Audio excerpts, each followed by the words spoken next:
Assalamualaikum warahmatullahi wabarakatuh. Perkenalkan, nama saya Riyadina Bunga Pratiwi dengan nomor NIM 401180292. Saya dari kelas Ekonomi Syariah H. Di sini saya akan menjawab 3 pertanyaan mengenai kapitalisme. Yang pertama, identifikasi kembali ciri-ciri yang menandai kapitalisme, yaitu yang pertama, berkembangnya kelas kapitalis yang dengan kekayaan uangnya bisa membeli tenaga kerja dan sarana produksi untuk memproduksi barang dagangan di pasar. Seperti halnya yang sudah kita ketahui bahwasannya paham kapitalisme, uang atau modal itu memegang peranan penting dalam pelaksanaan politik atau kebijakan kapitalisme itu sendiri. Nah, yang kedua, kelas kapitalis menguasai semua sarana produksi yang penting dalam perekonomian masyarakat dan membatasi akses bebas pekerja terhadap sarana-sarana produksi sehingga pekerja harus menjual tenaga kerjanya kepada kapitalis. Kapitalisme dapat dipahami sebagai suatu ideologi yang mengagungkan kapital milik perorangan atau milik sekelompok kecil masyarakat sebagai alat penggerak kesejahteraan manusia.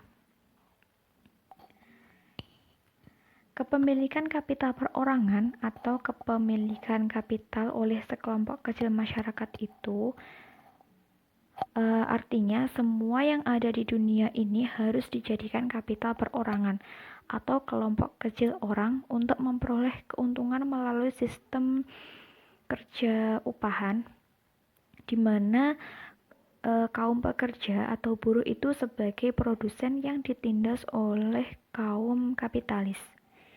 Yang ketiga, memaksimalisasi keuntungan melalui produksi yang dikuasai sepenuhnya oleh kapitalis.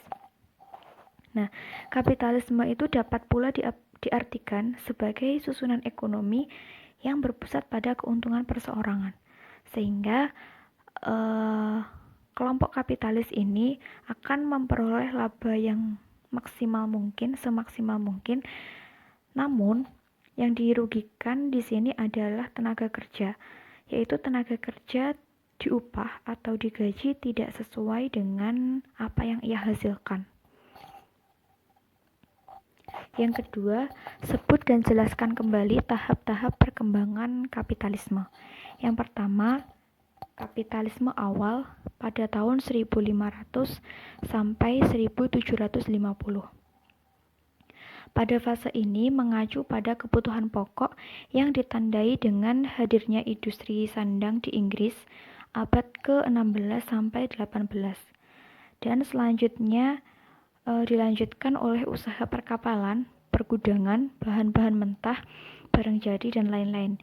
Kemudian berubah menjadi perluasan kapitalis, produksi, dan talenta kapitalis justru banyak menelan korban.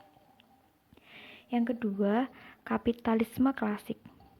Berlangsung sekitar tahun 1750 sampai 1914. Nah, munculnya ini diawali dengan revolusi industri di Inggris. Revolusi industri ini dipicu dengan ditemukannya mesin uap, sehingga muncul mesin dengan skala besar untuk membantu memproduksi barang dalam jumlah yang besar pula. Dan hal tersebut menimbulkan pergeseran dari perdagangan publik ke perdagangan industri. Yang ketiga, kapitalisme lanjut, yaitu berlangsung pada tahun 1914 sampai sekarang. Merupakan fase lanjut dari kapitalisme industri. Kapitalisme industri ini memicu agresi akumulasi modal bersama yang dikumpulkan melalui pembaruan perusahaan nasional dan multinasional. Nah, pada kapitalisme ini bukan semata-mata mengakumulasi modal dari investasi. Yang ketiga, coba Anda identifikasi kembali bagaimana sikap kelompok neoliberalisme, reformis, dan radikal dalam menyikapi globalisasi dan kapitalisme. Yang pertama adalah kelompok neoliberalisme. Kelompok ini menyikapi globalisme dan kapitalisme yaitu dengan cara yang pertama, globalisasi itu perlu dibimbing dengan kekuatan pasar dan otoritas publik atau pemerintah dan lembaga multilateral. Hanya perlu memfasilitasi dan bukan ikut campur dalam dinamika tersebut.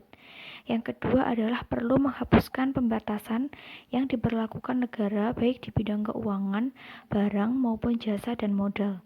Yang ketiga perlu dikembangkan privatisasi langsung. Nah, privatisasi di sini merupakan penjualan sebagian atau semua saham sebuah perusahaan milik pemerintah kepada publik, baik melalui penjualan langsung ke perusahaan swasta nasional maupun melalui bursa efek. Nah, kelompok neoliberalisme ini lebih menekankan pada peran pemerintah dan lembaga multilateral yang perlu dibatasi hanya sebagai fasilitator. Dan yang terpenting, peran kekuatan pasar itu harus diperbesar untuk mengendalikan perkembangan dari globalisasi itu sendiri. Yang kedua adalah kelompok reformis.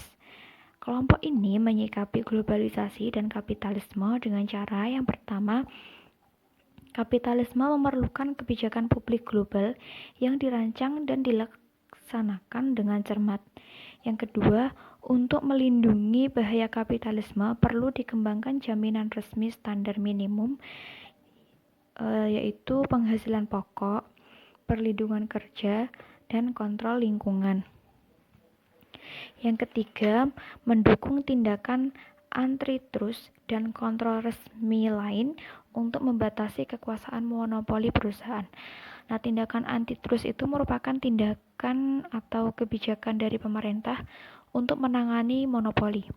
Nah, undang-undang antitrust itu bertujuan untuk menghentikan penyalahgunaan kekuatan pasar oleh perusahaan-perusahaan besar dan terkadang juga untuk mencegah merger dan akuisisi perusahaan yang akan menciptakan atau memperkuat monopoli.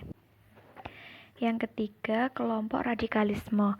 Kelompok ini menyikapi globalisasi dan kapitalisme dengan cara yang pertama, diperlukan globalisasi untuk memulihkan kesehatan ekonomi, keseimbangan ekologikal, integritas budaya, dan demokrasi. Yang kedua, perlu pemisahan negara dari jaringan ekonomi global. Yang ketiga, globalisasi dinilai justru mengancam pluralisme. Yang keempat, tergantung pada revolusi sosial. Kelompok radikal ini merupakan kelompok yang menawarkan revolusi sosial itu sebagai jawaban atas ancaman globalisasi. Nah, globalisasi itu memang terbukti mampu menyatukan dunia dan menyebabkan batas-batas administrasi wilayah menjadi kabur.